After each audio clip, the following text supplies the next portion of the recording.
So, welcome to the final section of chapter one, and we'll be moving to chapter two. So, you may say that why are we having this chapter one so prolonged like this?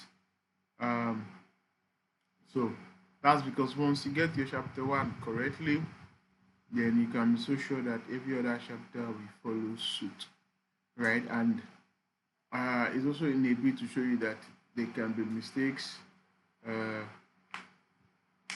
so you can always adjust, readjust, so that responsibility is on you to do that, as long as you know what you are doing. And that's what I'm trying to bring to you, to know how it is structured, how it should be, how it should not be, so you don't just use it blindly, because if you use it blindly you can easily be spotted, because as the use of AI keep increases, the need for quality job also increases, and competition is also on the on the horizon.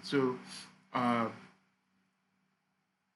so as you can see, by the time we refine the prompt now, giving it the updated prompts and include it in Nigeria in the topic, because this is a Nigerian project, so it come out in a different way. So I seems to like this one than what we have earlier, or what we had earlier. So I'm just going to copy and replace. So now it begs the question of me. It begs the question of you asking yourself: can it be better? Is it the best I can get? So and for the revised way of doing it, which I consider uh, the actual best way to write a research project. The only different is that instead of starting with the objective first, here you start with the research gap, by identifying the research gap first before you then uh, you know uh, before you then go on to, it is your research gap that you now use to formulate your research statement of problem. You now use to formulate your research objective, question, and you know since the moment you get your problem, then you form your objectives, then you have your question and hypothesis automatically, and then you are as good as done with your project by the time you do all of that. So yeah, so let me quickly do a revised edition.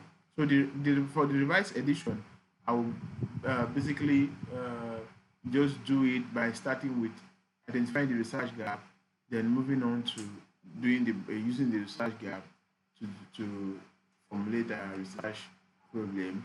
And with that, you should now be able to understand how you then do your, by the time you form your research problem, your statement of problem, do your objectives, and write your background of study. You already did. So it's the same process. The only difference is that we are here, instead of we formulating what's it called, objective first, here we would be identifying research gap. That means we want to try and explore areas that are yet to be research on this particular topic. Then it is those areas that we will then use to form our research uh, problem. Then we will then use to form objectives, and then we are as good as done.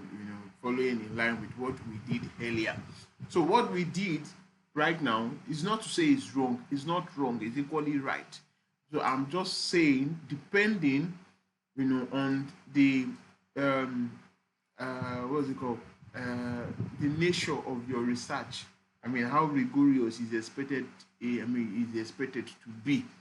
You understand? So because you can always formulate your research gap also, by some form of assumption. By the time, just the way we did it right now, So so that's it. So don't get this twisted.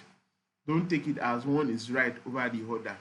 No, isn't so, right? Because for some research projects, you are not necessarily, you do not necessarily need to even identify research gap.